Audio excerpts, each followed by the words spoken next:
Oi, gente. Acho que foi. Acho que pelo que eu tô me entendendo aqui, estamos ao vivo na primeira live desse perfil que vos fala.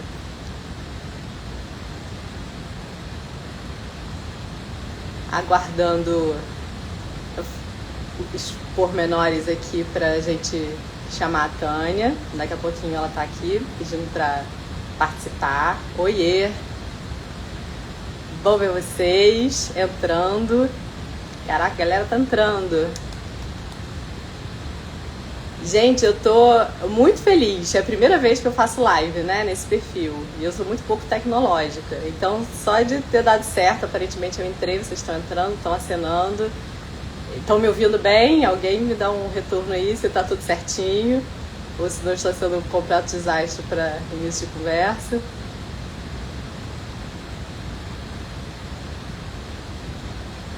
Se estiverem ouvindo, deem um retorno pra gente começar. Tânia já tá por aqui. Daqui a pouco eu vou colocar ela pra... Ótimo, obrigada, Paty, pelo retorno. Pronto. Bom, vou chamar a Tânia. Barulhinho de chuva no fundo. Ah, eu acho que eu já sei que é. Não é chuva, é que eu tô com o computador ao mesmo tempo. Muito obrigada pelo aviso. Aí o que eu vou fazer é botar em outro apoio. Aí vocês mal começaram, já estão ajudando pra caramba. Melhorou o barulhinho? Pera aí, deixa eu afastar um pouco. Agora eu afastei um pouco do computador. E aí eu acho que vai melhorar esse barulho aí que você estava ouvindo, Paty. Show, maravilhoso. Bom, antes de chamar a Tânia, eu queria só dar alguns breves avisos. O primeiro deles é que mês que vem, em junho, vão abrir as inscrições para a segunda turma do curso de Reconsolidação da Memória aplicada à prática clínica. É um curso que eu fiz com muito estudo e muito carinho, porque esse tema é a menina dos olhos, assim, dos meus olhos, há uns 10 anos, depois que eu descobri as pesquisas sobre reconsolidação da memória. Eu fiquei completamente apaixonada, comecei a aplicar na prática clínica e entendi que isso tem um potencial imenso de melhorar a nossa prática clínica. A reconsolidação nada mais é do que a base, ela explica por que a terapia funciona. E a gente sabendo chegar nesses elementos, independente da abordagem terapêutica que a gente atue, isso faz com que a gente melhore a nossa prática. A gente sabe o que tem que cercar dentro da nossa própria abordagem, sem desrespeitar os princípios da nossa própria abordagem. Então, por enquanto, os cursos não estão à venda, né? Eles estão parados há 2 meses. E eles voltam agora em junho. Então, espero que vocês gostem. Eu vou anunciar, fiquem atentos, que em breve a gente vai começar os anúncios e aí vocês vão ficar sabendo mais detalhes, né? Eu não quero me estender muito aqui. Um outro anúncio importante é sobre o workshop novo. Eu dei um workshop há um tempo atrás sobre reconsolidação da memória e agora eu vou fazer um pouquinho diferente. É um workshop que vai ser sobre a ciência básica aplicada à prática clínica. Tudo começou com uma aula que eu dou todo semestre na UFRJ, para a psicologia da UFRJ, uma matéria que o pessoal da psicologia faz chamada Neurofisiologia 2. E eu fui chamada para abrir esse curso justamente para, quando eles chegarem no curso, eles entenderem por que eles têm que aprender neurofisiologia para serem bons psicólogos. Então, é justamente pegar a ciência básica, aquelas pesquisas básicas e aplicar a prática clínica.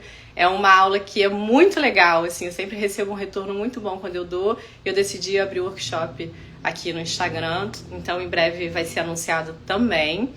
E mais em breve ainda, um mini curso de reconsolidação da memória, que é baseado no workshop que eu já fiz aqui há um tempo atrás. Esse vai estar disponível nos próximos dias. E aí vocês vão ter as notícias em breve sobre como acessar, como adquirir, etc. Tá? É isso. Então agora eu vou chamar uma pessoa que eu tenho honra de que ela faça parte da minha vida. É uma pessoa muito especial na minha vida em muitos sentidos.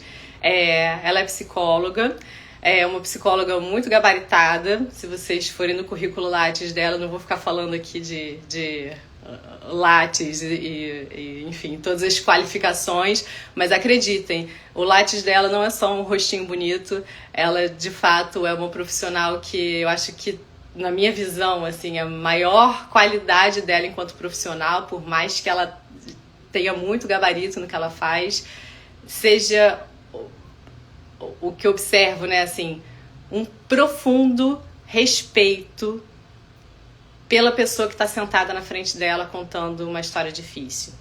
A forma como ela conduz os atendimentos, a forma como ela fala sobre os atendimentos, já identifica ali na base, cara, ela realmente faz um trabalho excepcional com essas pessoas. E como a gente está falando de TEPT complexo, nada mais essencial do que essa construção de respeito, de uma aliança terapêutica sólida, enfim, tudo que a gente vai falar aqui ao longo dessa live.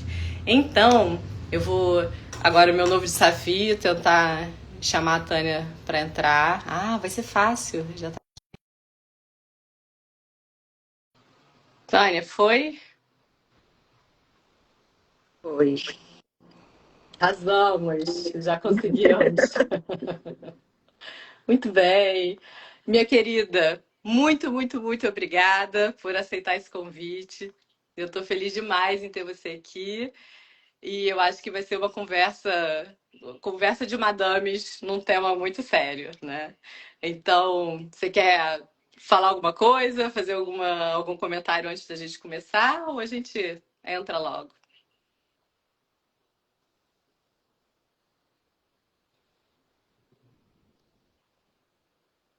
Você tá ouvindo em eco?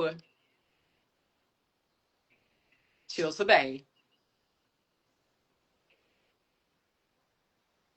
Perfeito. Eu vou ficar até sem fone, porque aí o fone fica plugado, não dá eco. E eu acho que de repente funciona para você fazer isso também. Que aí você vai me ouvindo pelo celular. Será? Acho que eu vou deixar assim mesmo, para Tá, não. porque arriscar. É melhor, né? Não vamos Melhor. inventar moda, assim. Pois é. Bom, Ai, ai. vamos começar com o seguinte. É, eu queria começar entendendo, assim, a gente está falando de um tema que não é qualquer pessoa que se propõe a estudar e atender. Então, eu queria começar entendendo o que que por que que você começou a estudar TEPS complexo? O que que te motivou? Como e por que você entrou nessa seara? Uhum. Então, eu foi desde que eu fazia estágio e depois mestrado no IPUB da UFRJ, no ambulatório de TEPT, e aí eu acabava atendendo mais, me interessando mais pelos casos de mulheres que sofreram abuso. E seja na infância, na adolescência ou na vida adulta. Mas eu percebia que quando a gente ia tratar esses casos com o protocolo formal da FOA, né, que é o protocolo padrão ouro para a TEPT, De eu terapia de percebia que a exposição prolongada. gente. Oi? Terapia de exposição prolongada. Isso, o protocolo de terapia de exposição prolongada não funcionava para essas pacientes. Então, acabava que essas minhas pacientes acabavam saindo da pesquisa, porque eu não conseguia fazer o protocolo com o número de sessões, como era pesquisa, né? Teria que ser o número de sessões correta para todos os pacientes, né? E seguir, né, na terceira sessão, já começar a exposição ao vivo, de alguma forma, mesmo que fosse com um item de menor ansiedade, mas para essas pacientes já era muito difícil, né? Então, foi percebendo o sofrimento dessas pacientes que era maior do que os pacientes com TEPT comum também. Eu sentia que o, ao relatar o trauma, ao trazer as questões, né, de vida mesmo, de relacionamento, eram questões mais graves do que o TEPT comum. Então, foi aí que eu resolvi estudar mais a fundo o TEPT complexo. O que eu acho interessante do que você está falando é que quando a gente aplicava o protocolo nos pacientes do ambulatório, normalmente funcionava muito bem, né? E aí a gente Funcionava. já vê uma diferença, assim. Se não está Aham. respondendo, será que é porque o tratamento não está sendo adequado, o diagnóstico não está sendo adequado, né? Uhum. Então, Isso. aí a gente já começa a diferenciar um pouco o TEPS de TEPS complexo, né? Eu queria Uhum. entrar nisso, mas antes eu acho que é importante falar para as pessoas que estão aqui e que vão assistir depois também, que eu e Tânia nos conhecemos no Instituto de Psiquiatria da FRJ. Nós fizemos parte da primeira turma de estagiários da professora Paula Ventura, né? É, E nesse estágio foi onde a gente aprendeu tudo sobre trauma, é, que a gente sabe, tudo sobre atendimento clínico. Eu estava no sétimo período nessa época, a Tânia no é, quarto período, nem é. podia entrar no quarto período. Ela deu um jeito, a Paula viu e falou, essa eu quero, né? Eu entrou na equipe também. Então lá a gente atendia, era um ambulatório de estresse pós-traumático e a gente atendia os pacientes de estresse pós-traumático, né? Que Uhum. vinham do ambulatório geral, né? Com uma equipe da psiquiatria, da psicofisiologia, do Evandro, epidemiologia, né? E a Isso. gente ficava na psicologia recebendo esses pacientes. E aí é interessante, porque é um protocolo que normalmente funcionava muito, né? Os pacientes Uhum. melhoravam muito. E aí, quando você começava a tratar algumas pessoas, por que tinha de diferente nessas Sim. pessoas? Já entrando um pouco na diferença do diagnóstico de TEPT clássico para o TEPT complexo, que diferença existia que fazia aquele protocolo tradicional não funcionar? Uhum. A, acho que isso do sofrimento, né, é muito grande. E aí o sofrimento, se a gente for pensar em diagnóstico, ele vem por quê? Por causa da perturbação, eles chamam de distúrbios na auto-organização, porque o TEPT comum tem, pela CID-11, os três clusters, né, os três grupos de sintomas principais, né, que são reexperiência, evitação e hiperativação. Na CID-11, ele não inclui alterações negativas na cognição e no humor que o DSM inclui. Então, são esses três principais na CID-11.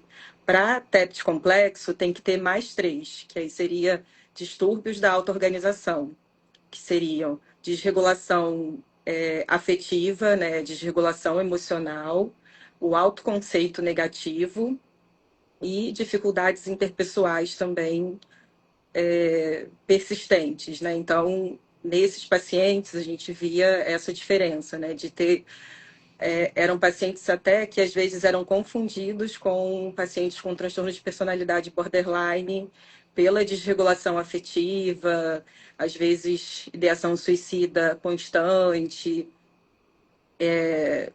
pelo autoconceito negativo também, né, as dificuldades interpessoais. E aí vale a pena fazer, no caso do trauma complexo, um diagnóstico diferencial bem criterioso, assim, porque pode ter a comorbidade com o transtorno da personalidade borderline, mas às vezes o paciente está sendo tratado como border, mas não é TEPT complexo. E apesar, né, da CID-11 ter inserido esse diagnóstico em 2019, ainda, né, a gente está em 2026, ainda é pouco conhecido esse transtorno, né? Então as pessoas ouvem falar, mas não conhecem a fundo quais são os sintomas realmente, como tratar, né, o que fazer, né? Ele foi oficializado em 2022, não é isso? 2019, na 2019. CID-11, Ou seja, ontem, né? Muito é, pouco tempo atrás. O sim, TECT entrou para o DSM em 78, né? No sim, DSM-3. isso. E o TECT complexo no DSM nem entrou ainda, Nem né? entrou ainda. A gente espera que no 6 entre, mas pode ser que não entre, porque tem aquela briga, né, de pesquisadores e alguns acreditam que esse transtorno nem existe, acreditam que o TEPS complexo nem existe. Mas até Isso. aí, então, até TDAH, alguns falam que não existe, né? Então, tem de tudo. O próprio TEPT, né? Eu já O próprio ouvi isso. TEPS, né? O TEPS comum também. Exatamente, exatamente. Mas e pro transtorno de personalidade borderline? Como é que a gente faz um diagnóstico diferencial? Você falou da diferença entre o TEPT clássico e o TEPT complexo.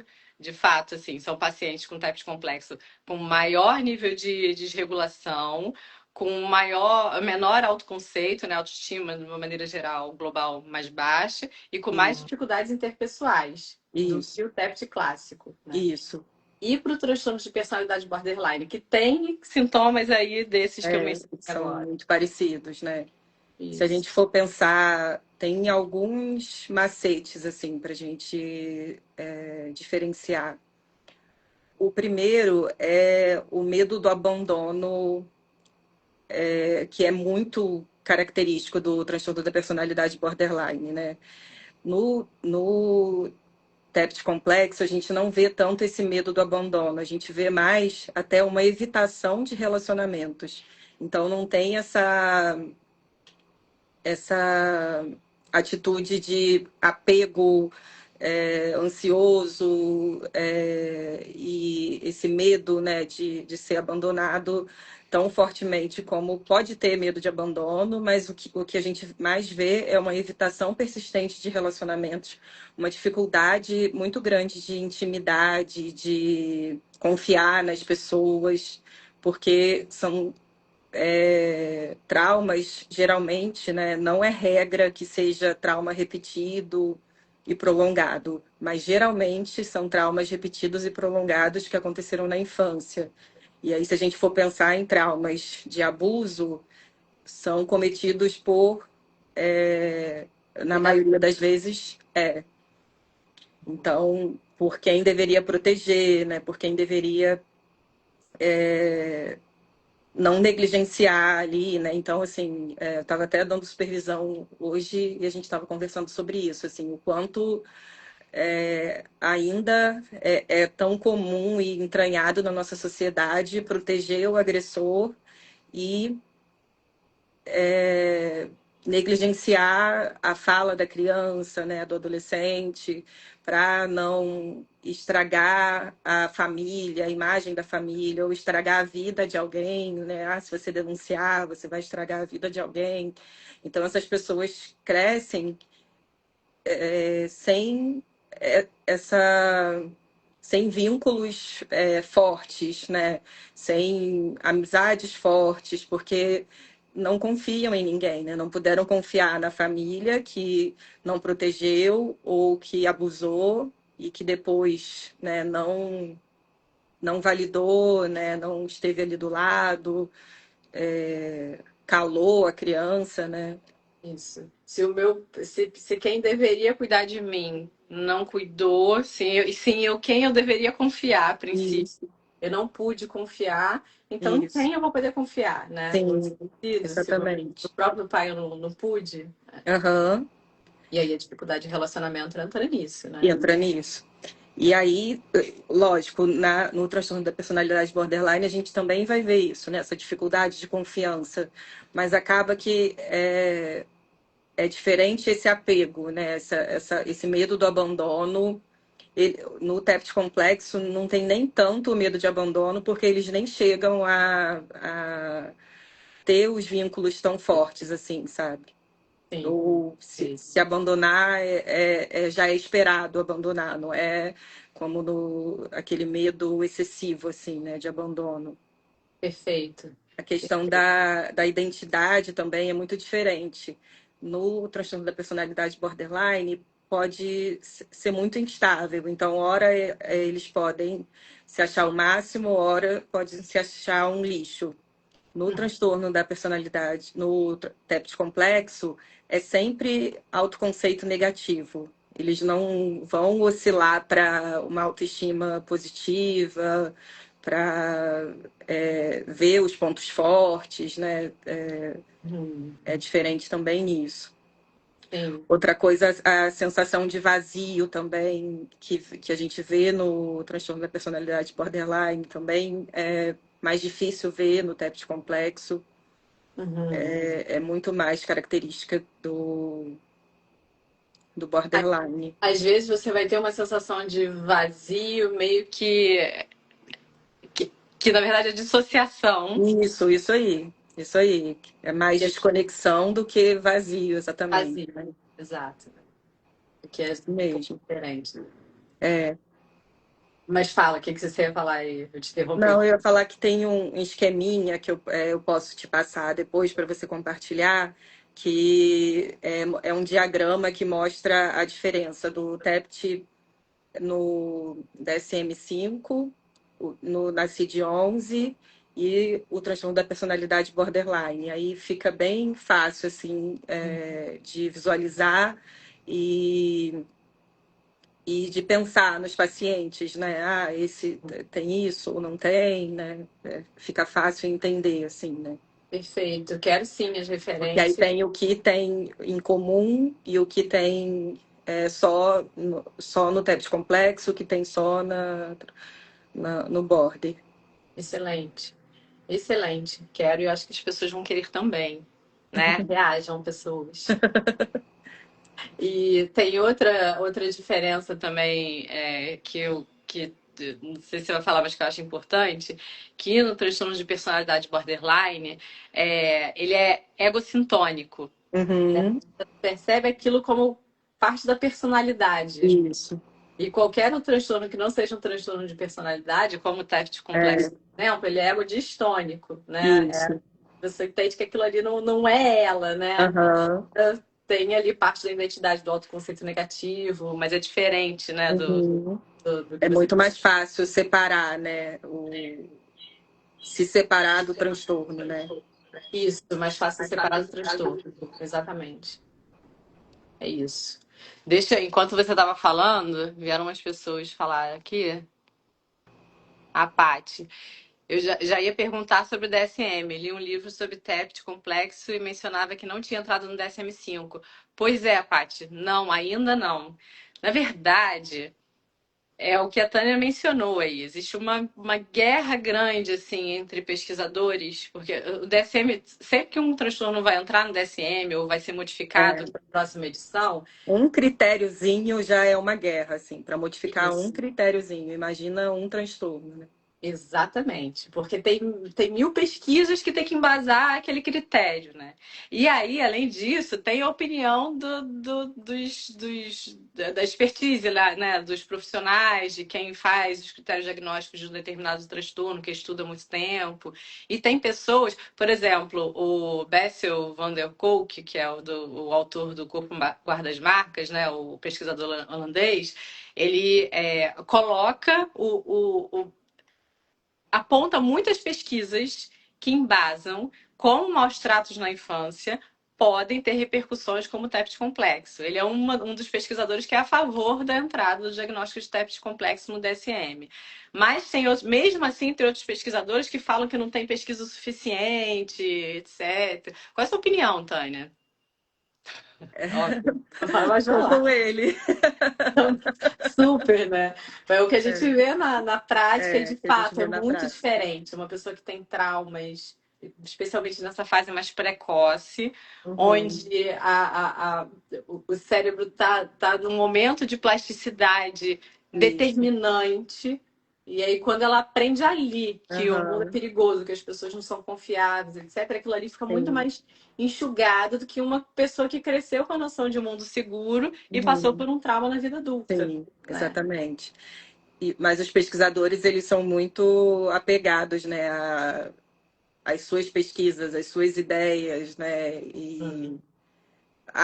eles querem que o tratamento para trauma comum valha para todos os traumas, né? E se eles afirmarem que existe o TEPT complexo, eles também vão estar afirmando que, será que meu tratamento vale para esse daqui? Porque para trauma, para tudo que é trauma, vale, né? Mas e Sim, para esse, né? Então tem uma briga de ego muito grande, assim, né?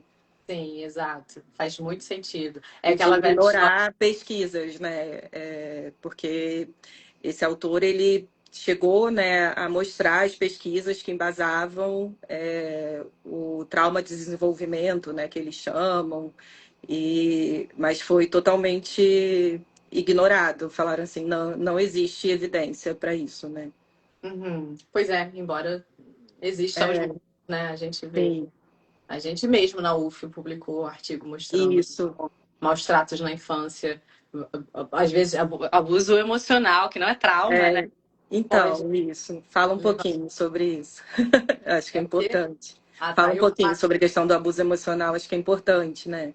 Isso, porque o que acontece? A gente tem muita uma noção de que abuso sexual não pode, né? Gravíssimo, claro. Ah, Abuso físico, hoje em dia já se tem noção, tem lei, então os pais já entendem que não pode bater, mas dar uns gritos com o filho, chamar de vagabundo, humilhar, etc. Isso ainda é aceito. Até uhum, como algo, não, assim, eu estou educando, né? É como se aham, isso aqui fosse levar a construir um ser humano melhor. E o que a gente fez na pesquisa da UF foi avaliar.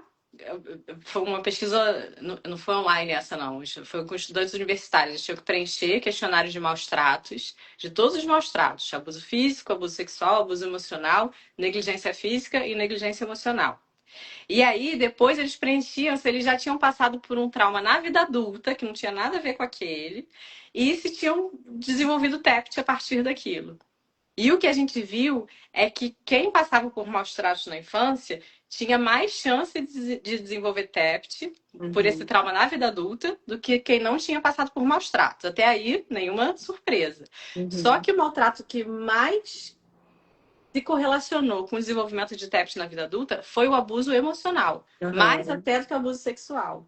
sim, Então, ele é muito mais grave do que é, se imagina, né? sim, exatamente.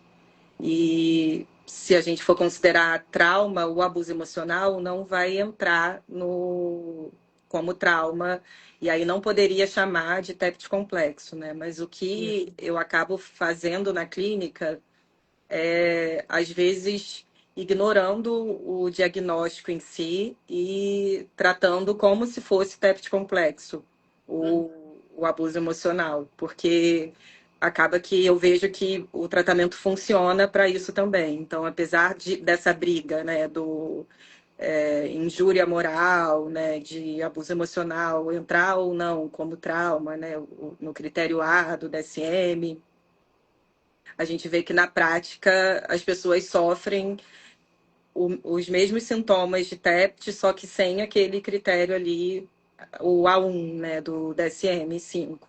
Exatamente. Então, o tratamento seria o quê? Transtorno de adaptação, segundo o DSM-5, né? Mas aí a gente pode fazer o mesmo tratamento como se fosse TEPT, né? Ou como se fosse trauma complexo e funciona, né? Isso, exatamente, exatamente. Tem tudo isso, né? Para quem não sabe, a gente precisa, para você receber o diagnóstico de TEPT complexo ou de TEPT, você precisa ter um Isso. trauma. E um É, trauma, de acordo com o DSM, envolve morte, lesão grave ou violência violência sexual. sexual. Qualquer coisa fora disso, bullying, abuso emocional, como eu estava Isso. falando antes, humilhação, né? Não, Isso. não considera um trauma. Então, você, na verdade, se você desenvolver sintomas de TEPT, seria TEPT subclínico, né? Isso. Não TEPT completo ou TEPT complexo completo, né? Uhum. Com diagnóstico. É, isso mesmo. É. Deixa eu ver o que mais tem de comentários aqui. A parte de novo, ó. Essa evitação é de relacionamento afetivo sexual ou de qualquer relacionamento? Ah, do que você estava comentando, né? Sobre aqueles Uhum. critérios para TEPT complexo. Vai lá. De qualquer relacionamento. Não, eles até se relacionam, mas são evitativos. Uhum. Não quer dizer que não tenha relacionamento. Tem relacionamento, mas é mais evitativo, tem mais desconexão ali, não tem tanto interesse ou tanta confiança assim na amizades muito profundas. São mais difíceis, né, de acontecerem. Às vezes até aquela pessoa mais fria, mais Isso, blasé, assim, né? Porque a gente imagina a desregulação emocional como algo muito para fora, né? isso, isso. Mas às vezes o contrário também é verdadeiro. Isso, A de relacionamento exatamente. justamente porque ela não se conecta, né? Uhum, isso mesmo. Certo. Que mais? A Verônica. Oi, Verônica, você chegou. Indique materiais, por favor, ao final. Indicaremos. Tem uma pergunta aqui para eu fazer para a Tânia que é justamente sobre isso. Esse livro do Vanderhoek é muito bom, mudou minha vida. Uhum. Cara, a quantidade de pessoas que eu ouço falando isso, é impressionante. O livro dele é muito maravilhoso. É, Inclusive, bom. eu fiz uma lista de interesse para o grupo de estudos desse livro. Ainda não vou ter tempo de lançar o grupo de estudos, mas se você quiser, lá no link da minha bio tem a lista de interesses com os horários possíveis. E aí também é uma coisa que eu pretendo lançar Ah, algum legal. próximo. Porque Uhum. aquele livro, assim, você lê um É, parágrafo, dá para dar uma aula é, sobre aquilo, né? Dá para falar. exatamente. O Van der Kolk é um pesquisador muito. Eu lembro que, assim, no meu doutorado eu li os artigos dele, muito antes de ele lançar esse livro. Então, ele é Uhum. um pesquisador clássico do TEPT, É, um dos primeiros pesquisadores do TEPT. sim. Só E de que, trauma junto com complexo, ele isso. estava ali bem junto com a primeira pesquisadora do trauma complexo, que é a Judith Sherman. Foi em 1992 que ela lançou o primeiro artigo e livro. Ele Uhum. estava ali a partir de 98, ele já estava ali pesquisando junto também, e até hoje eles publicam juntos, assim. É, é incrível, assim. Ele tem É, artigos muito, muito bons e muito bem de embasados. neurobiologia também, não só. É por isso que eu estudava ele, porque eu Aham, já tinha a ver, né, com ciência sim, básica, com neurociência, e aí ele publica nessa área também, né? Então eu lembro aham, do nome dele, assim, nos artigos que eu pesquisava. é, Só que o que é legal é que, junto com isso, ele escreve super bem. Não sim, é aquela pessoa super é, técnica, né? Não, ele é sim, muito técnico, exatamente. É mas um ele livro escreve muito acessível, um livro acessível. E gostoso é de ler, né? Bom de ler, né? isso. Tanto é que leigos leem esse livro assim, É, sem a menor dificuldade, né? Ele realmente é muito, e muito empático, que é o que eu falo que é uma aham, característica sua, né? Como eu falei lá antes, eu estava falando de você, é isso, né? Muito bem embasado, mas com respeito profundo a quem está sentado ali na sua frente, né? E eu acho que o Coke tem essa característica também. Então o livro dele é, é super maravilhoso, né? também gosto. Eu dou de presente para supervisionando. Legal. Lá vai ela. É isso. Deixa eu ver mais aqui. Vocês são da UF, quero muito fazer mestrado lá. Então, eu sou da UF, tô no pós-doc agora, no Laboratório de Neurofisiologia do Comportamento, LabNEC. Pesquisa lá pra você ver. Tem várias linhas de pesquisa super legais.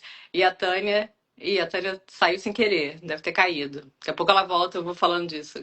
E a Tânia é da UFRJ, do Instituto de Psiquiatria da UFRJ, onde eu fiz o meu mestrado e doutorado, e ela está fazendo o doutorado dela atualmente lá. Então, somos das duas áreas. Se você tem interesse em fazer mestrado, cola comigo, me manda um direct depois que a gente conversa para saber de onde você é.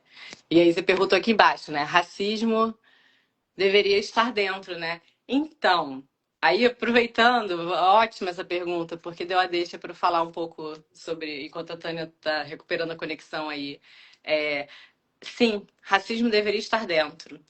O que acontece, recentemente, agora em 2026 mesmo, a gente publicou um artigo na UF que investigou o seguinte: a gente pediu para as pessoas preencherem um questionário de vários eventos de vida potencialmente traumáticos. E a gente inseriu uma pergunta, que é se você já foi humilhado ou ridicularizado, e o racismo está dentro disso, né? E aí você tinha que preencher aquele questionário inteiro de tudo que você já passou na vida, desde catástrofe natural, assalto, estupro, etc. E aí, depois desse questionário, você pontuava nele, apontava nele qual foi, daqueles traumas, aqueles eventos que você tinha passado, qual foi o pior deles? Qual foi o que mais, o pior para você, assim, que mais marcou negativamente a sua vida, tá? Aí, a partir daquele evento que você marcou como pior, você respondia um questionário de sintomas de TEPT. E aí o que a gente viu, que a gente queria olhar justamente para quem colocou essa questão como pior, né? Se você já foi humilhado, violência psicológica, né? Que a gente chamou. Que aí o racismo está dentro disso. Quem pontuou esse item da escala como pior da vida tinha sintomas de TEPT mais graves do que quem passou por traumas de crime e traumas de desastre. Você tem ideia da gravidade, né? E violência psicológica não é considerado trauma. Então, veja só na contradição. A gente fez uma pesquisa provando, né, uma evidência forte de que, não, violência psicológica deveria ser considerada, sim, no rol de eventos traumáticos. E, infelizmente, até o momento não é. Então, de fato, assim, sempre quando eu dou aula sobre isso, vem essa pergunta. E racismo? Deveria, mas é daquela série de polêmicas do DSM que... Peraí que a Tânia caiu, mas acho que ela voltou aqui. Daquela série de polêmicas do DSM que a gente estava comentando no início da live, né? Que acontecem mesmo e que a gente sabe que podem... tem pesquisas contra, mas o pessoal ainda bate o pé a favor. É isso. Então ele voltou. Eu tava aqui Desculpa, gente, escutando, nem vi que você eu tinha. fui tentar ver os comentários, aí arrastou a tela, saí. A gente é muito tecnológica, é impressionante. Muito. Mas eu tô aqui. É bom que aqui a pergunta que eu tava lendo era pra mim, então deu tempo Aham. tranquilo, né? Ó, nossa, eu queria muito esse estudo. Vou passar os estudos. Eu tenho vídeo sobre eles, mas o de violência psicológica que eu acabei de falar, o vídeo eu acho que tá na edição. Daqui a pouquinho ele a gente vai soltar ele no Instagram e aí você vai ter acesso a ele, mas pode me pedir que eu posso te enviar também. Também li o livro da Judith Herman. Eu tenho devorado sobre esse assunto. Olha só, que legal. Você é das nossas, então, porque a gente gosta, né? Desses livros, dessa literatura. Então, são indicações que eu acho que a Tânia vai dar daqui a pouquinho, né? Imagino. Uhum. Aí a Vânia perguntou: o livro é O Corpo Guarda as Marcas? Sim, era dele que a gente estava falando. Muito bom. Bom, dando sequência, tô achando ótimo que vocês estão jogando as perguntas e aí fica muito mais dinâmico. Quanto mais vocês perguntarem, melhor. Aí eu não tinha preparado essa pergunta, não, mas eu já vi você falando sobre isso e eu achei interessante, assim, quando você falou dos traumas normalmente crônicos, né? O TEPT complexo é mais grave que o TEPT clássico? É, é mais grave.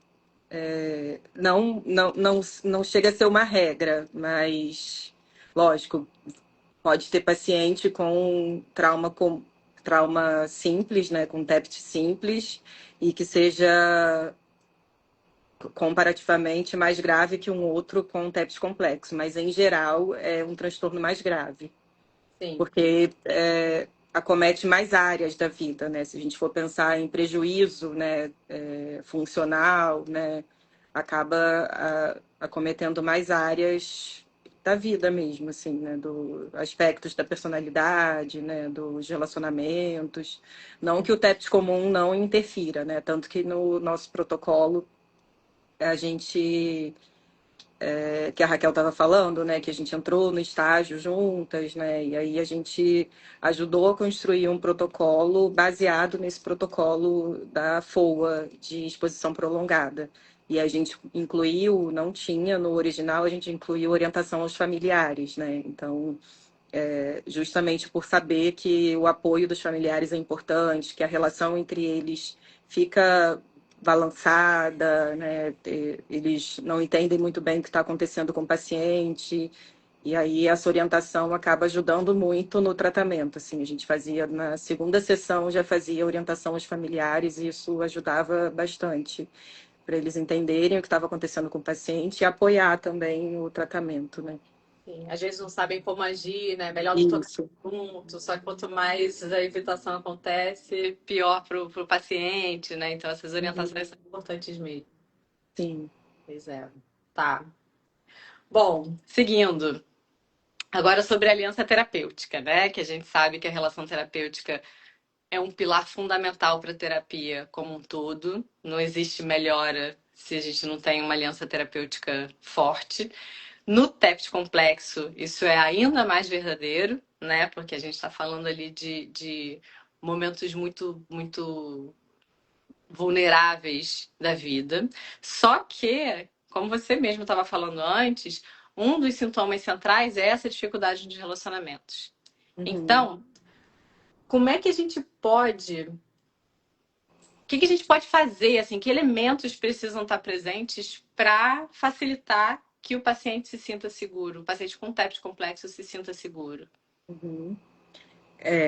Como o paciente não confia em ninguém, ele não vai confiar no terapeuta logo de cara. Então, o terapeuta, isso que você falou, né, de ser uma característica minha, acho que é, é uma coisa que ajuda na relação terapêutica de ter um profundo respeito pela história do paciente, né, pela dor dele, pela confiança dele em estar ali, porque eu costumo falar que quem procura tratamento para TEPT já está sendo muito corajoso só em procurar, né, porque a terapia, por mais que no início, para TEPT complexo, a gente não fale sobre o trauma, depois a gente vai explicar melhor isso, só de ir à terapia, o paciente já lembra do trauma, porque ele sabe por que, que ele está fazendo a terapia, né? Então, ir à terapia, entrar em contato com o terapeuta, olhar para o terapeuta já lembra do trauma, mesmo que ele não fale em detalhes ou não fale do trauma naquele período específico ali da terapia. Então, ele já está sendo corajoso ali. A gente tem que honrar essa coragem, né? Honrar essa confiança dele e dizer isso para ele mesmo, né? Dizer que você sabe que é difícil, que tudo que ele mais queria era esquecer, não tá ali, que ele vai querer desistir da terapia, que ele vai querer faltar a sessão, né? Que isso é normal, que você entende, mas que é importante que ele compareça, né? Para que o tratamento flua e o processo continue, já que ele decidiu, né? E que bom que ele decidiu procurar. Eles vão ter outra coisa é o trauma, ele já tirou totalmente o controle do paciente, né? Não só o evento traumático, mas os sintomas do trauma, né? Ele vai dormir, ele não sabe se ele vai ter uma noite boa, porque ele pode ter pesadelo, sonhar com o trauma, ou então sonhar com conteúdo relacionado, e isso acabar com a qualidade do sono dele e acabar com o dia seguinte, assim, né? E às vezes os pacientes acordam e não conseguem dormir novamente, né? E aí tem toda a dificuldade de manejar o dia no dia seguinte. Eles não sabem como vai ser o dia, que se eles vão, se vai ter algum gatilho que vai gerar uma revivescência. Então eles vão evitando, né? Várias coisas. Eles vão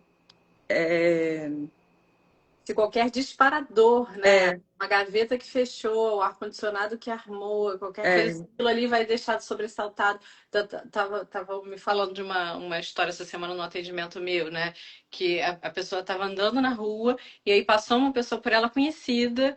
E aí fez tipo, oi, amiga! E ela tomou um susto com aquilo e ela ficou 1 hora sobressaltada com aham, aquele cumprimento, né? Que não foi nada nem, se jogou em cima dela. Não, aham, porque a foi, pessoa já fica ali num estado é, de sobressalto, né? Tem uma resposta de sobressalto que é exagerada mesmo, né? Porque o uhum, trauma tá ali rondando, sim, tentando aparecer para ser digerido, né? A memória sim. do trauma, no caso. Exatamente.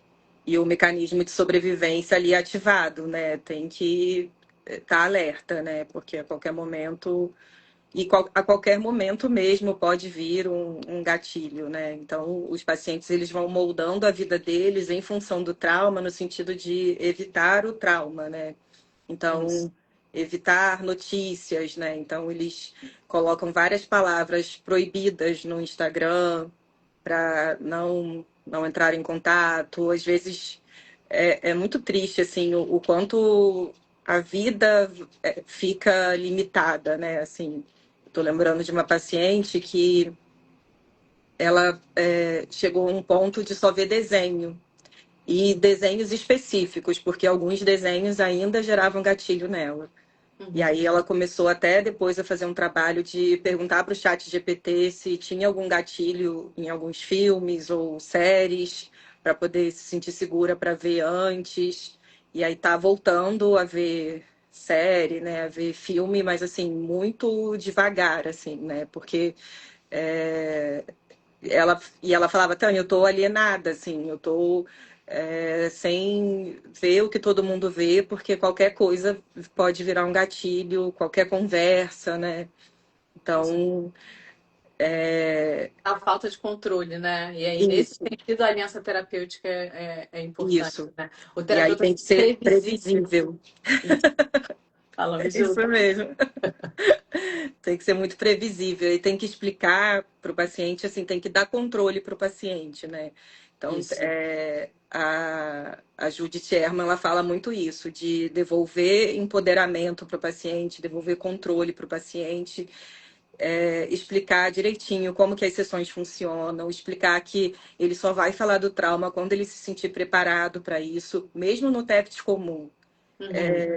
Só de saber que ele não vai precisar falar sobre o trauma, o paciente já sente um certo alívio, porque se ele está procurando terapia para o trauma, de repente ele já vai pensar, nossa, eu vou ter que falar já na sessão, contar tudo. Não, não é nem indicado, porque a gente não conhece o paciente ainda, né? Não sabe como ele se regula. A gente não sabe se ele tem uma coisa chamada janela de tolerância, né? A gente não sabe se a janela de tolerância ali, a zona de regulação do paciente está mais para hiperativada ou mais para hipoativada, né? E tem técnicas diferentes de acordo com como o paciente vai se sentir, né? Seja hiperexcitado, seja desconectado, perto já da dissociação, né? Uhum. Exato. Então, tem que explicar muito bem para o paciente, né?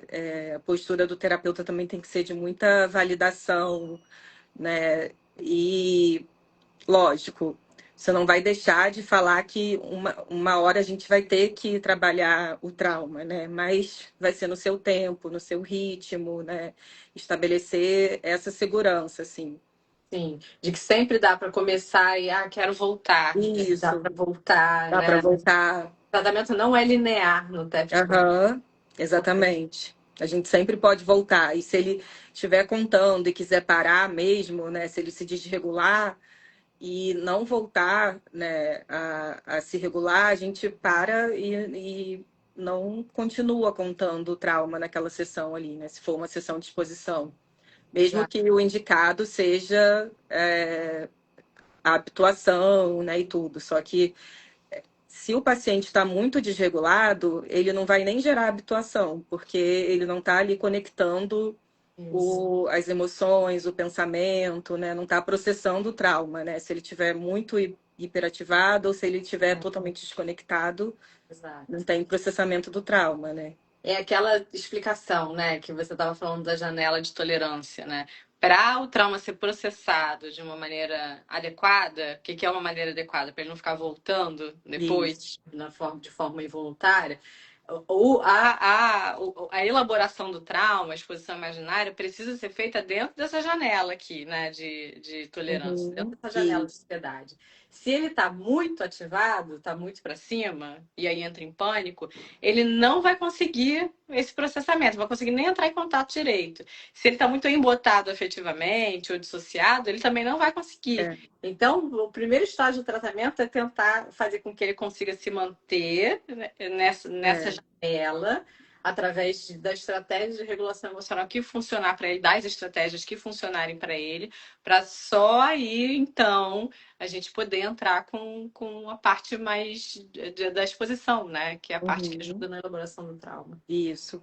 E no TEPS complexo, a gente fala muito também em ampliar essa janela de tolerância, porque quando o paciente chega para a gente, a janela de tolerância dele às vezes está muito estreita, no sentido de qualquer coisa pode levar à hiperativação ou à hipoativação. Então, a gente tenta ampliar com as técnicas de regulação emocional, de consciência emocional, e aí, ampliando essa janela, ele consegue até processar o trauma melhor depois, né? Porque ele vai ter menos risco de dissociar, né? Ou ficar muito hiperregulado, né? Perfeito, perfeito. E aí eu acho que isso pega um gancho para o que eu estava pensando em te perguntar depois, que é a ordem do Aham, tratamento, né? Que a gente já falou que não é linear. Me lembra muito uma mesa na Mostra de TCC, que é um congresso aqui do Rio de Janeiro, que a gente fez. A gente fez uma mesa uma vez sobre fracassos terapêuticos. Lembra? Com a Lembro. Carol Juvenil. E aí, eu levei um caso de TEPT na época, Eu que lembro. era, né, uma pessoa que sofreu abuso crônico pelo pai dela, abuso sexual. Só que ela tinha TEPT complexo, só que na época não se falava de TEPT complexo, Aham. né? Ela não veio com esse diagnóstico, eu não identifiquei na época. Então eu lembro da minha frustração durante os atendimentos de saber que, nossa, quando a gente entrar na exposição imaginária, isso vai ajudar, porque eu já vi isso milhares de vezes, Uhum. né? Eu tenho confiança, eu sei fazer, eu sei que pode ajudar. Só que, no fim das contas, ela dava um, né, ela não entrava. Por quê? Porque ela não estava estabilizada ainda o Uhum. suficiente. Não tinha Sim. esse jogo, por mais que já tivesse comigo há um tempo de E terapia. mesmo sem saber ali que era TEPT complexo, você também respeitava o ritmo dela, né? Então, você Isso, eu estava não ali entrava. Mas intuitivamente fazendo o correto, né? isso, só que a custo de muita frustração, A porque eu por dentro frustração, assim, né? Se ai, achando eu um fracasso, preciso. né? Como assim eu não Exatamente. consigo fazer a exposição? A terapeuta pior do mundo, né? Aquela história. Mas é isso. Então me conta dessa ordem do tratamento, assim. Primeiro, Essa que ordem elemento. também é polêmica. Também Tá. é polêmica entre os autores, assim. Porque essa ordem ela foi proposta pelo. Qual é o nome dele? Pierre. Ah, é Pierre alguma coisa. Sei. Esqueci o sobrenome. Uhum. Janet. Janet. Uhum. Pierre Janet. Propôs esse tratamento em fases. E aí depois a Judith Herman, baseado na teoria, né, do Pierre, ela transformou isso para o TEPS complexo. E ela escreveu um artigo que é lindo, assim, e que foi escrito em 98, mas ele vale para hoje, vale para amanhã, acho que vale para enquanto a Eterno. gente eterno. Ah, eu quero ele também. Ah, vou passar. É lindo, assim, ele vai falando tanto sobre o terapeuta que atende trauma complexo, quanto o quanto a gente tem que ir passando em cada fase com o paciente, né? E aí ela determina lá, né? A fase de segurança, que é a primeira fase, que é o paciente se estabilizar emocionalmente, confiar no terapeuta, confiar que aquele tratamento vai funcionar, mas confiar que ele não vai ser surpreendido, assim, aquela coisa da previsibilidade que a gente falou, né? Ele precisa ter previsibilidade, né? Ele precisa ter controle sobre o ritmo do tratamento, sobre o que ele vai enfrentar, né? Então, essa fase é muito importante. Depois Uhum. vem a fase de luto, que ela chama do enfrentamento das memórias, né? Que aí é a fase de exposição mesmo. Então, a gente tem que aprender a fazer exposição muito bem, porque o trauma complexo vai envolver exposição. Tem uma fase que é de exposição. E aí você pode fazer o tipo de exposição que você preferir que seja baseado em evidências, né? Então, pode ser com EMDR, pode ser exposição prolongada, né? Pode ser terapia do processamento cognitivo, mas terapia de exposição por escrita também funciona para alguns pacientes que não conseguem falar. Uhum. E aí depois vem a terceira fase, que é a fase de reconexão. E aí como se fosse de volta para a vida, assim, de reconectar laços que fazem sentido ainda ter, ou fazer novas conexões, aí já aprendendo que há pessoas que são confiáveis, porque ele vai aprender na relação terapêutica com o Isso. terapeuta, né, que o terapeuta é confiável e vai generalizar para a vida dele de que nem todo mundo é como as pessoas que fizeram ele perder a confiança, né, Uhum. nos outros, né? Sim. Então, aí ela foi a primeira, né, a estipular essas fases para o TEPT complexo. E aí depois vieram outros pesquisadores aprimorando, assim, né? Hoje em dia o que eu mais gosto é a da Marilene Cloitri, que ela tem um livro que eu vou colocar depois também para referência para vocês, que é um protocolo de... Tá em inglês ainda, não foi traduzido, mas é um protocolo passo a passo mesmo para tratar trauma complexo e seguindo, ela coloca duas fases. Coloca a fase de estabilização e a fase de exposição. Não inclui essa terceira, mas de certa forma inclui, porque nas últimas sessões ela inclui alguma coisa de metas de vida, né? E acaba trabalhando isso com o paciente também, né?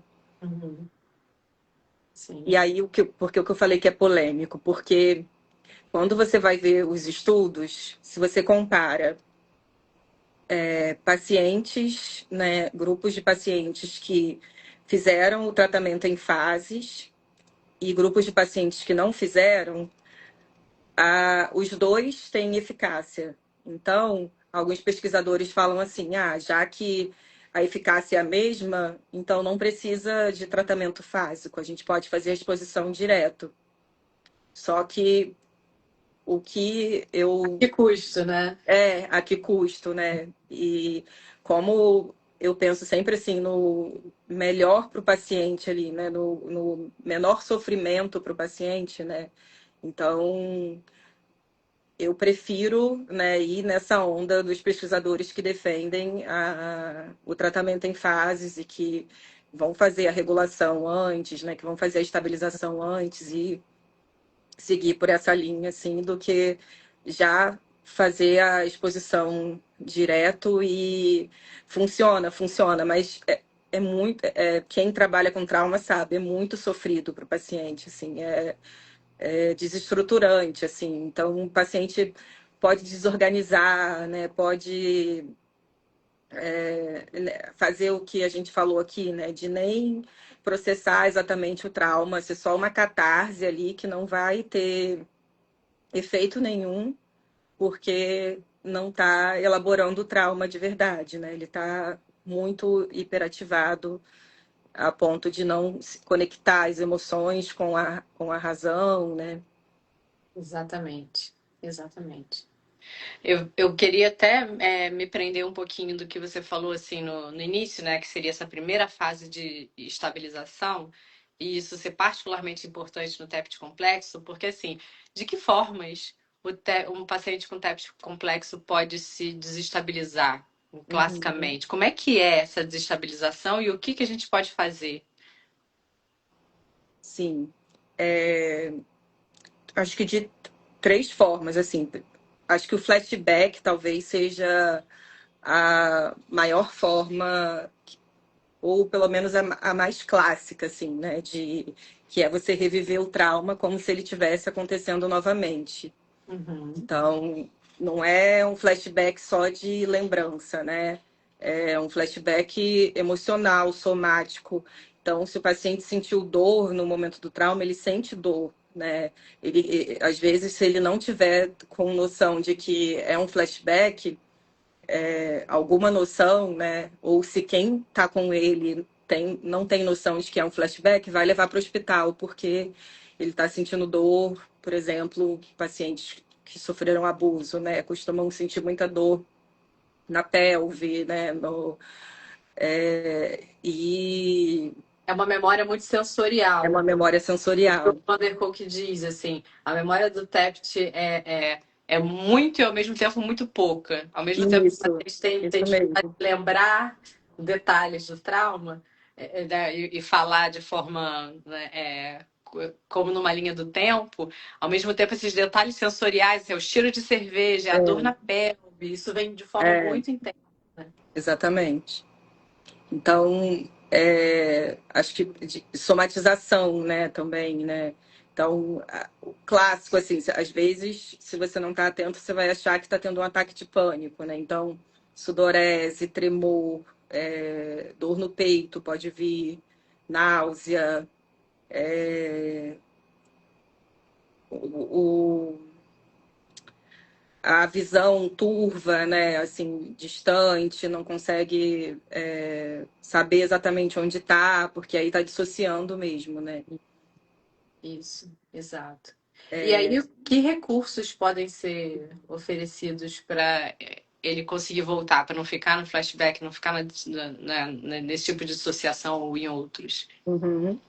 Se tiver são recursos diferentes, né? Se tiver na hiperexcitação, a gente vai tentar voltar para o sistema nervoso, ativar o sistema nervoso parasimpático. Então, é como se fosse assim, baixar a voltagem do paciente. Uhum.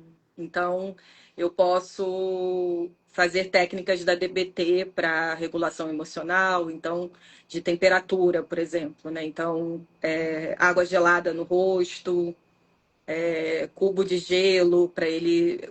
Coisas sensoriais funcionam muito, assim, de sentir mesmo, cheirar, né? Ou ouvir também.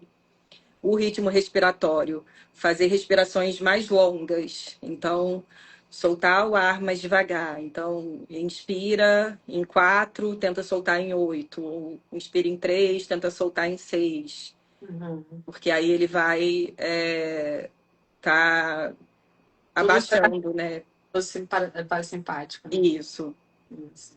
Tem uma coisa que eu costumo fazer, assim, com isso que você falou no início desses estímulos sensoriais, é assim, eu pergunto para o paciente que sentidos são mais aguçados, são mais importantes para ele. Se ele é uma pessoa mais auditiva, se ele é mais olfativa, mais do cheiro, se ele é mais do paladar, mais do tato. E aí, dentro disso, a gente trabalha alguns recursos. Então, uma vela com cheirinho, ou então aquela almofada ali, aquela é clássica, aquela rosinha ali, ela tem uma textura, né? Ah, sim. Agora. Então, é algo como uma pessoa mais tátil, de ficar passando a mão, quando é mais auditiva, quais são os estímulos que costumam, a músicas ou sons, então barulhinho de chuva, sei lá, quais são os que costumam acalmar.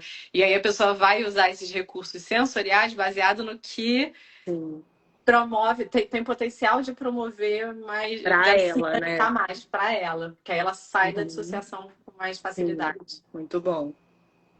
E o clássico também, né, de descrever o ambiente, né, pedir para descrever objetos, né, descrever terapeuta, né, a roupa.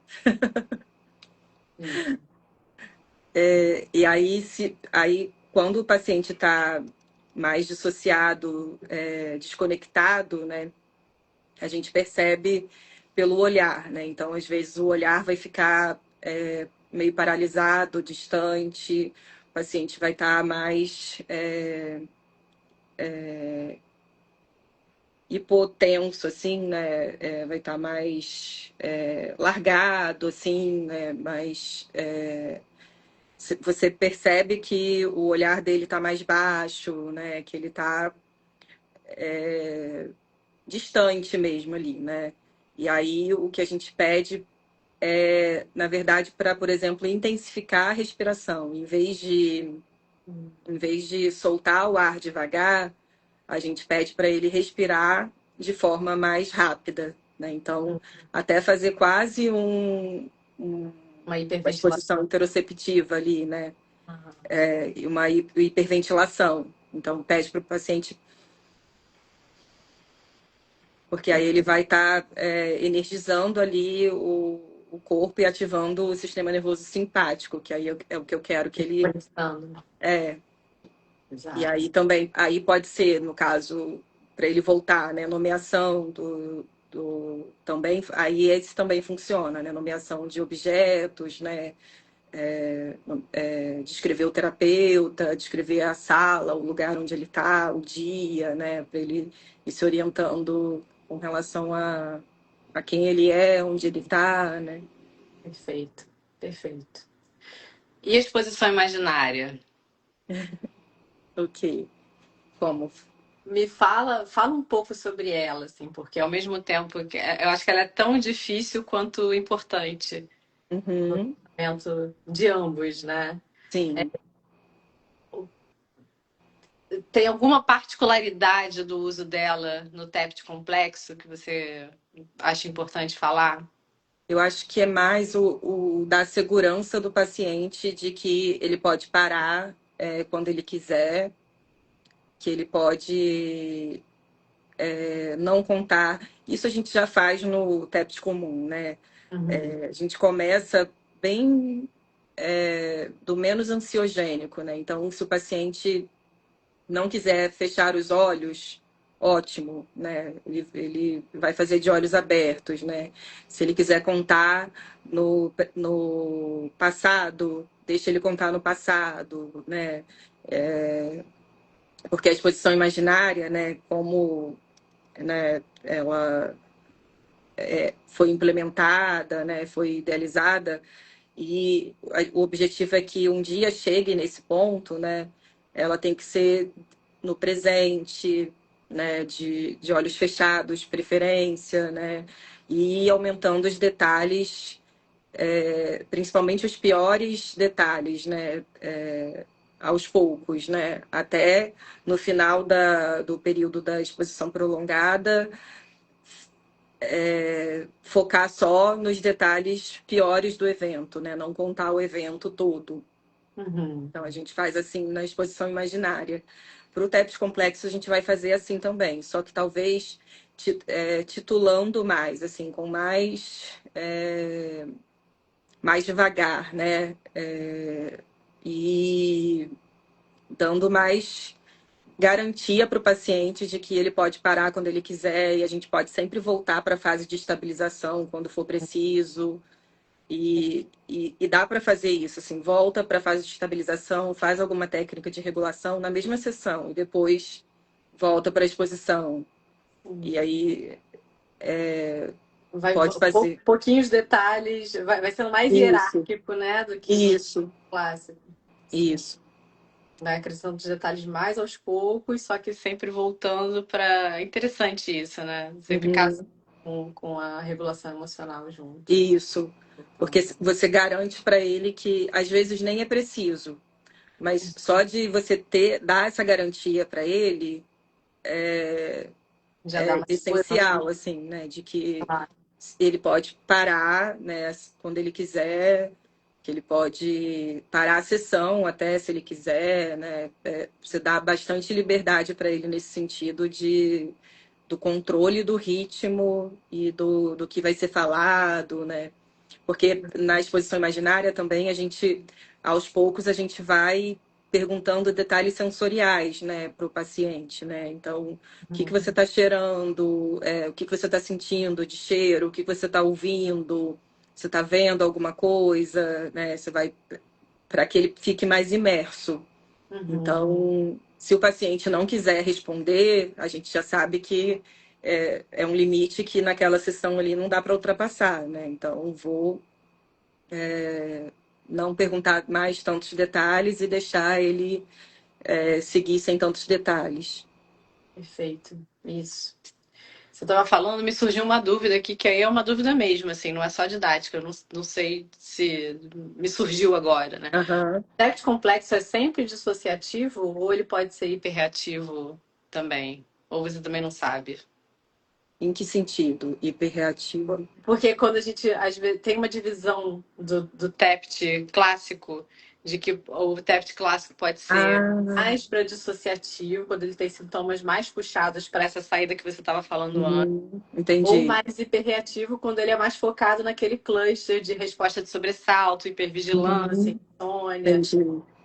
Pode ser os dois, né? Tem Eu acho as que pode ser os manifestações. dois, mas eu teria que pesquisar. Sim. É, porque Mas a acho gente que ouve tende a ser os mais, dois. eu associo o TEPT clássico à A, dis- dissociação, né? a dissociação, exatamente. Me veio assim, fiquei com a dúvida. Aham, Fica aí pra gente pesquisar. sim. É, se a gente já tá encaminhando pro final, né? Já estamos, Uhum. ó, já passamos de uma hora de live aqui. É, se eu quiser ser um especialista E, de fato, tratar, ser um bom terapeuta, um terapeuta seguro para tratar TEPT complexo. Que caminho eu preciso percorrer? Uhum. Acho que estudar bastante, mesmo que você não saiba inglês, hoje em dia tem bastante recursos, né, Google Tradutor, ChatGPT, né, você pode traduzir os artigos, os livros, né, então acho que estudar bastante, a gente vai dar as dicas, né, depois a Raquel vai também colocar, né, vai listar as dicas de tudo. Acho que estudar, fazer cursos, né?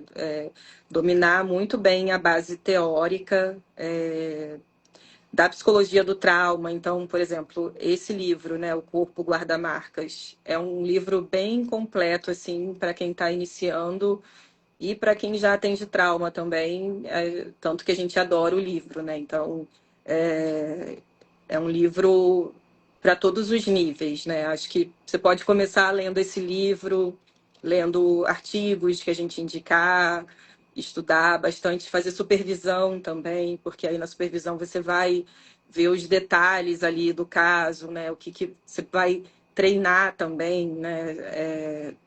Porque a gente pode fazer supervisão por competências, né? Então, se você quer treinar melhor a exposição, né? Quer treinar melhor alguma técnica de segurança, né? Com o paciente, a gente pode treinar na...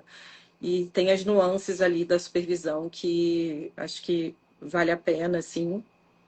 Isso é excelente, né? Essa supervisão meio fásica, né? Que não é aquela Isso. clássica que fala do caso e... Aham. Não, assim, eu quero conseguir fazer exposição imaginária. Isso. Isso. E que é interessante, tem aquele É. artigo que eu sempre cito ele nas aulas, assim, não lembro agora de cabeça as porcentagens, mas a exposição imaginária é a técnica clássica para tratar TEPT, né? Ela é o que tem, todo tratamento baseado em Uhum. evidências passa por ela de uma forma É. ou outra. Sim.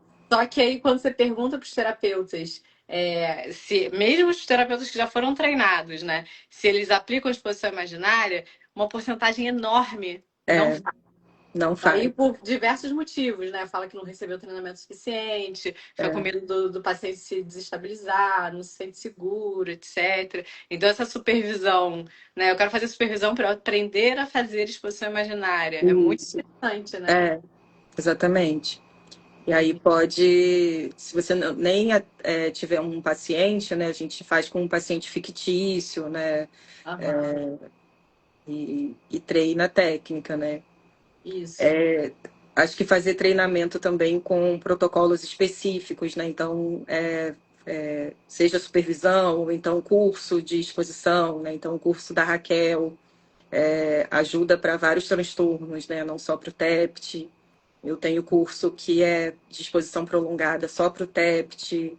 Então, Sim. fazer esses cursos mais específicos, assim, também ajuda. Fala do seu curso, tanto do Disposição Imaginária, você tem curso para TEPS complexo também, não é? Tenho.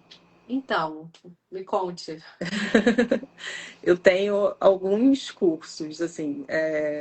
Inclusive, sábado agora vai ter uma imersão clínica em trauma, que vão ser 5 horas. A gente vai falar sobre diagnóstico diferencial de TEPT complexo, TEPT comum, borderline, né? E vou explicar direitinho. Vai falar sobre o tratamento dos dois. E no último momento, a gente vai fazer uma oficina de exposição. Então, vai treinar a exposição imaginária mesmo, no final, né? Então, vou separar 1 hora para esse treinamento mesmo, que eu acho que é o que a gente vê mais quando a gente vai dar aula, né? Ou vai dar supervisão, mais defasagem, assim, né? As pessoas, por mais que a gente explique, né? Ah, faz assim, mas na prática é muito difícil. Talvez a pessoa ache diferente, né? Ou é diferente mesmo para gente que, né? tava desde pequenininha ali no IPUB, né? Parece simples, né? Fazer a exposição no sentido de, esse é o passo a passo, mas a gente precisou estudar muito, né? E Eu lembro da primeira paciente que eu atendi lá no IPUB, que é o Instituto de Psiquiatria da FRJ. Você deve lembrar dessa eu história. lembro. Que aí, quando eu fiz a primeira sessão de exposição com ela, que eu saí da sessão assim falando: ai, funciona mesmo, ainda bem, né? Porque Sim, eu sabia na eu teoria, mas lembro na muito dessa prática, né, você história. fica inseguro de aplicar. Sim, Então, porque isso a é gente, o paciente está bem ali, ou está dissociado, mas está aparentemente bem. Aí você vai fazer a exposição, né? isso. Dá esse medo de colocar o paciente em risco, né? A gente tem muito uma ideia também de que toda sessão o paciente tem que sair muito bem da sessão, né? Lógico, não é ideal que ele saia desregulado da sessão, né? Tanto que até depois da exposição a gente pode fazer relaxamento com o paciente, né? Para que ele saia um pouco mais regulado e tudo. Mas é trauma, né? Não tem como ser uma Mais sessão diagnóstico, simples, né? claro. Perfeito. Aí vai ter esse curso só R$ 47. Nossa, 5 horas. Você vai 5 receber um horas. diploma de doutorado por R$ 47. É basicamente isso. Tá barato isso aí. Demais. Deve ser maravilhoso. Esse sábado agora? Esse sábado agora. Vai ser de 8 até 1 da tarde. Uhum. Será Aí uma... tem já os cursos que estão gravados, né? Tem um curso de exposição prolongada e tem um curso de trauma complexo. Aí Uhum. esses já estão gravados. Tá. Aí tem Tá. isso. Muito bom, excelente. Excelente. Bom, é, você falou de indicação de livros, né? Além dos livros que a Ah, gente falou, tem algum outro? Livros, filmes, alguns que você acha que esse. filmes, eu gosto muito As Vantagens de Ser Invisível. Uhum. É muito interessante, é um filme antigo, mas é difícil de ver, mas é muito bonito ao mesmo tempo também. A trilha sonora, a fotografia, tudo bonito assim no filme e a maneira como o personagem lida com trauma também, ele vai criando vínculos ali, é bem interessante de ver. Tem um livro chamado A Casa do Céu. Esse é de uma sobrevivente de trauma que passou por trauma prolongado. Ela ficou mais de 300 dias em cativeiro, sendo estuprada, violentada. Uma jornalista, lembra desse? Algum país africano? Na Somália. Na Somália. Eu li esse livro há muitos anos É atrás. muito, É muito tempo. fabuloso, ele é fabuloso. É, Ele é muito bom. é muito bom. E aí dá para ver, dá para identificar ali direitinho, né, os sintomas, né? Até depois um pouco da desconexão dela emocional após, né, assim, né, para sobreviver a tanto, sei lá, atrocidade que ela viveu, né? Sim. Tem esse artigo da Judith Herman, né, o livro que é Trauma e Recuperação. Uhum. Depo- Eu o- li. a- Ela ela lançou um livro Trauma e Recuperação e depois agora recentemente, maravilhosa assim, ela lançou um que é Trauma e Justiça. E aí como se fosse até o fechamento pro tratamento do trauma, como que os sobreviventes de trauma veem a questão da justiça, denunciar ou não denunciar, como que eles se sentem quando denunciam e quando tem a pena, né, e tudo, como que isso às vezes dá um fechamento assim pro trauma que se não que todo mundo tenha que denunciar, a gente não defende isso, assim, a pessoa denuncia se ela quer, porque tem prós e contras, tanto em denunciar quanto em não denunciar. Mas eu achei muito interessante esse livro dela, Trauma e Justiça. O próprio treinamento de habilidades da Marsha Linehan, né, de DBT, acho que ajuda para essa fase de estabilização. Perfeito, perfeito. E o da Nossa, COIDRE, né, que é o Tratando Sobreviventes de Abuso, de 2020, que aí tem esse modelo que é o STER, mais terapia narrativa, que ela chama, né? Que são essas duas fases do tratamento. perfeito. Nossa, várias dicas muito maravilhosas. Vai ter que listar, gente. Vou ter que listar Ou me passa e eu listo. A gente vai dar um isso. tempo de disponibilizar isso para as pessoas, que são dicas Uhum. valiosas, de fato. Bom, deixa eu ver se alguém falou mais alguma coisa aqui antes de eu te liberar.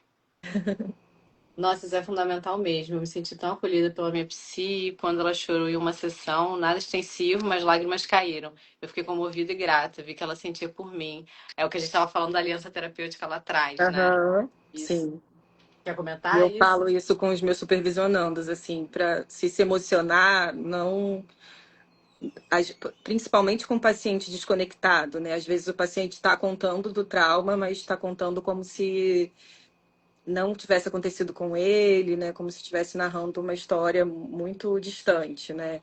Mas só que ele está narrando algo alarmante. Se você Aham. se emocionar, até deixar, né? Porque tem, às vezes o terapeuta fica, nossa, mas eu vou chorar na frente do paciente, o que ele vai achar? Mas isso é uma conexão muito grande assim com o paciente.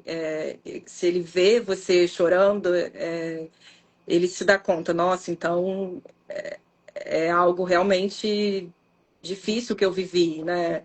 E aí ele consegue se conectar um pouquinho com a dor. Se ele já está conectado, ele vê validação ali, né? Vê alguém validando a dor. E aí, ela Perfeito. colocou aqui, né? Pois eu sou bem dissociada, ela chorou e eu não. É Isso é muito isso. comum, Tati. Pois é. É, Porque. Mas olha o quão importante foi para você, né? Mesmo você não chorando, o quanto esse ver sua terapeuta chorando. Eu também sou dissociada na terapia. E já aconteceu também da minha terapeuta chorar e eu falar, nossa, né? E me conectar um pouco mais ali com aquilo que eu contava como se, não foi comigo, né? Não... isso.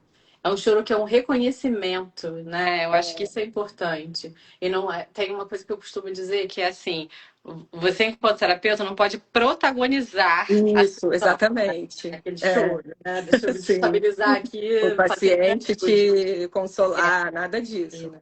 Mas esse choro, né, que a terapeuta É, teve, aparentemente, né, pelo que ela relatou e o que você está falando, eles são bem-vindos porque eles é, promovem essa validação, esse reconhecimento. É isso, isso. perfeito. Aí embaixo a Elaine perguntou se tem curso voltado para TEPS complexo. Já falamos, tem o curso da Tânia disponível. Esse não é ao vivo, né? Esse é gravado. Isso é gravado, Ou mas seja, tem só. tirar dúvidas ao vivo. Ah, tá. Então entra, compra, faz e espera o plantão tirar dúvidas. Isso. Já tive flashbacks horríveis, tanto emocionais quanto físicos, assim como você falou. Ah, quando a gente estava falando de como a pessoa com TEPS complexo pode se desestabilizar, né? É isso, né? Os físicos, né, que são muito característicos mesmo, parte tanto do TEPS clássico quanto do TEPS complexo, dessas sensações sensoriais, sejam olfativas, físicas, enfim, visuais, né? Às vezes acho até que tá tendo uma alucinação, na verdade, tá tendo um flashback específico ali, pode ser confundido com isso, né? É Uhum. comum às vezes confundir, mas será que o paciente é psicótico? Não, né? Ele tá Uhum. tendo um flashback, né? Esse é um Isso, diagnóstico também isso, diferenciante. isso mesmo. Deixa eu ver se alguém mais. Pois é, eu sou bem dissociada. Ela chorou. Ah, tá. Foi aquela que você já leu. Isso. Perfeito. Passamos então pelas É, perguntas. passamos. E por tudo. Tânia, querida, queria te agradecer imensamente por disponibilizar esse tempo e de forma tão generosa compartilhar o seu conhecimento imenso com a gente, com as pessoas que assistiram a Eu que live. agradeço pelo convite, pelas palavras no início, que eu fiquei emocionada, mas aí eu entrei já Botou. organizando o fone, né? Já dei uma dissociada ali, organizando o fone, melhor não. Muito obrigada, Raquel. Imagina.